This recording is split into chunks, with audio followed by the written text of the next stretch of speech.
For 8 years, the boy touched his ear. Every doctor said the same thing: nothing we can do. His father spent millions, flew across the world, begged specialists to look again. They all shrugged. Then a maid noticed something no one else did. And what she found inside that child's ear will leave you speechless. Oliver Hart was a billionaire. Private jets, mansions, more money than most people see in 10 lifetimes. But his son Sean was born deaf. 8 years old, never heard a sound. Oliver tried everything: Johns Hopkins, Switzerland, Tokyo, specialists who charged thousands per hour. They ran tests, scans, procedures. All of them said the same thing: irreversible, accept it. But Oliver couldn't accept it, because Sean was all he had left. His wife died giving birth to that boy. So Oliver kept searching, kept spending, kept begging God for an answer. What he didn't know: the answer wasn't coming from a hospital. It was coming from the woman he'd just hired to clean his floors. Victoria was a maid. 27, no degree, no credentials. Just a woman trying to pay her grandmother's nursing home bills. But she noticed something about Sean that every specialist had missed. Something in his ear. Something dark. And one evening, while Oliver was away, she made a decision that would either save that boy's life or destroy her own. What happened next? I need you to see it for yourself. Before we continue, hit subscribe, like this video, and tell me in the comments where in the world you're watching from. I believe this story found you today for a reason. The Hart mansion stretched across 40 acres of Connecticut land. From the outside, it looked like a dream: Georgian columns, windows that sparkled in the sunlight, gardens trimmed to perfection. But inside? Silence. Not the peaceful kind, not the kind that feels like rest. This silence was heavy, thick, like something had died and no one had buried it yet. Servants moved through the hallways without speaking. Their footsteps were soft, careful. They'd learned quickly. Mr. Hart liked things quiet. No music played in that house, no television noise, no laughter bouncing off the walls. Just silence. And somewhere in that silence, a father was drowning. Oliver Hart sat in his study most evenings, staring at the family portrait above the fireplace. There she was, Catherine, his wife, her smile frozen in oil paint, her eyes still bright, still alive. Next to her, a younger version of himself, looking hopeful, looking whole. And between them, Sean, 3 years old in the portrait, before Oliver understood that his son would never hear his mother's name. Catherine died the day Sean was born. Complications, the doctors called it. Too much bleeding, too little time. Oliver held her hand while the light left her eyes. She'd been trying to say something. Her lips moved, but no sound came out. Just like their son, Oliver never forgave himself. If he'd chosen a different hospital, if he'd demanded better care, if he'd been paying closer attention, maybe she'd still be here. Maybe Sean would be different. The guilt sat on his chest like a stone he couldn't lift. So he did the only thing he knew how to do. He spent money. Millions of dollars, the best specialists on Earth, flights across oceans, hotels that cost more per night than most people earned in a month. Every doctor said the same thing: your son's deafness is congenital. There's nothing we can do. You need to accept this. Accept it? How could he accept that his boy would live in silence forever? How could he accept that Sean would never hear his father say, "I'm sorry your mother isn't here"? So Oliver kept searching, kept writing checks, kept hoping that somewhere out there, someone had the answer. He didn't realize the answer wasn't coming from a specialist. It was coming from someone he'd never think to look at twice. Someone who was about to walk through his front door with nothing but faith in her heart and bills she couldn't pay. Her name was Victoria, and she was about to change everything. Victoria Dyer arrived on a Tuesday morning in October. The sky was grey, the kind of grey that makes everything feel heavier than it should. She stood at the gate of the Hart estate, clutching her bag with both hands, trying to steady her breathing. This was it, her last chance. Back in Newark, her grandmother was lying in a nursing home bed. The bills were piling up on Victoria's kitchen table like a tower she couldn't stop from growing. 3 months behind. That's what the letter said. If she didn't pay, they'd transfer her grandmother to a state facility, the kind of place where people were forgotten, where no one held your hand, where you became a number instead of a name. Victoria couldn't let that happen. Her grandmother had raised her, took her in after her parents died in a car accident when Victoria was 11, fed her when there was nothing in the fridge, prayed over her when life felt impossible. That woman deserved better than a cold room and strangers who didn't care. So Victoria took this job. Maid at a billionaire's mansion. She didn't care about the fancy address, didn't care about the wealthy family. She just needed the paycheck. The head housekeeper, Mrs. Patterson, met her at the door. Stern face, sharp eyes, the kind of woman who noticed everything and forgave nothing. "You're Victoria?" "Yes, ma'am." "You'll clean, you'll stay quiet, you'll keep to yourself. Mr. Hart doesn't like disruptions, especially around his son." Victoria nodded. "I understand." "Do you?" Because the last girl didn't. She tried to get too friendly with the boy, thought she could help. She was gone within a week. Victoria swallowed. "I'm just here to work, ma'am." Mrs. Patterson studied her for a long moment, then nodded. "Good, follow me."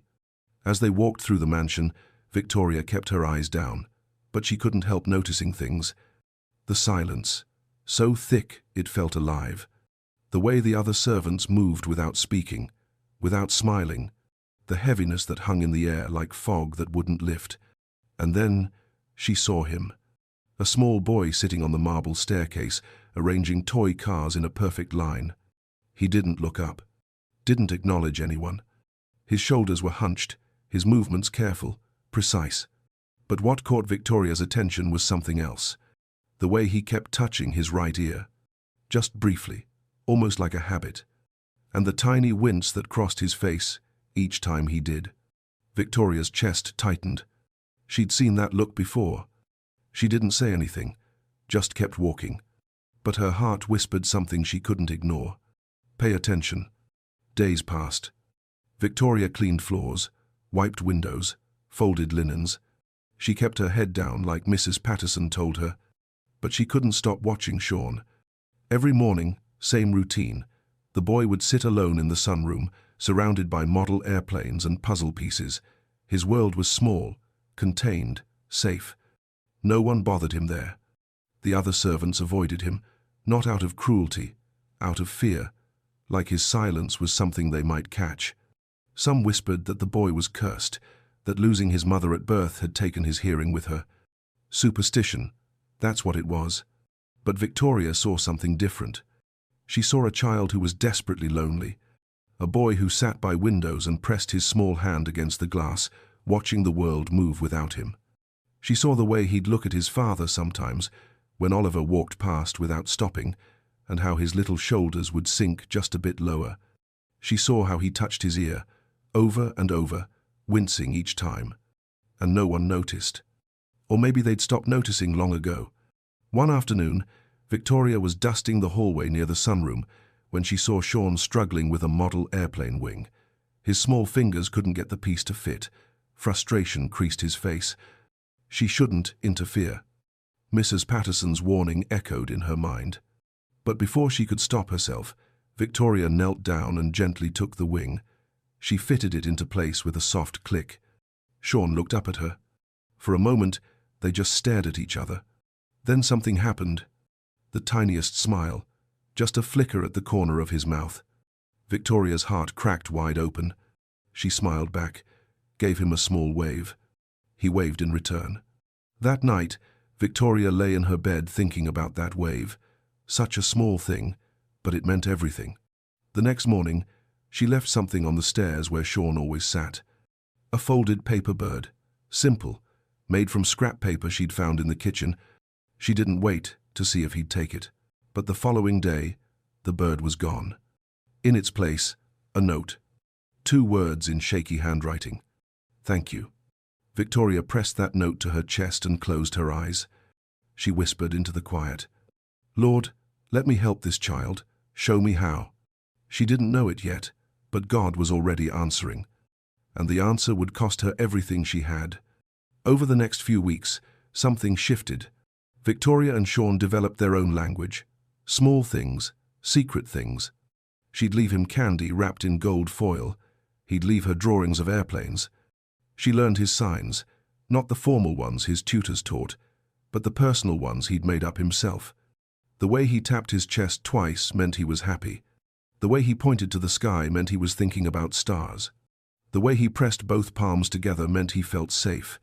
And slowly, he started using that last sign around her. Safe. Victoria treasured that more than anything. But not everyone was pleased. One evening, Mrs. Patterson cornered her in the kitchen. "I've seen you with the boy." Victoria's stomach dropped. "Ma'am, I don't." Mrs. Patterson's voice was sharp as glass. "I warned you. Mr. Hart has rules. Staff doesn't get close to Sean. I'm not trying to cause trouble. He's just lonely." "That's not your concern." Mrs. Patterson stepped closer. "You're here to clean, not to mother that child, not to fix what can't be fixed." Victoria bit her tongue. Fix what can't be fixed. That's what everyone said. Even here. Even in this house where the boy lived. They'd all given up. "If Mr. Hart finds out you've been interfering, you'll be gone. No references, no second chances." Mrs. Patterson's eyes were cold. Think about that. She walked away, heels clicking against the floor like a countdown. That night, Victoria sat on her bed, staring at the wall. She thought about her grandmother, the bills, the paycheck she desperately needed. She thought about Sean, his lonely eyes, his pain. She thought about the dark thing she'd seen in his ear. Mrs. Patterson's words echoed in her mind. Fix what can't be fixed. But what if it could be fixed? What if everyone was wrong? Victoria picked up her Bible and held it close. "Lord, I don't know what to do. I can't lose this job, but I can't ignore what I'm seeing." She waited in the silence. No answer came. Just the weight of a decision she wasn't ready to make. Outside her window, the moon hung low and heavy. Inside her heart, a war was beginning, between what she needed to survive and what she knew was right. She didn't know it yet, but that war was about to end. Because the next morning, everything would change. The next morning came cold and quiet. Victoria was sweeping the hallway when she heard it. A soft thud, then nothing. She stopped, listened. Another sound, like a muffled cry. Her heart jumped. She followed the sound to the garden door, and there was Sean, sitting on the stone bench, his small body hunched over, both hands pressed tight against his right ear. His face was twisted, tears streaming down his cheeks. But no sound came from his mouth. He was crying in complete silence.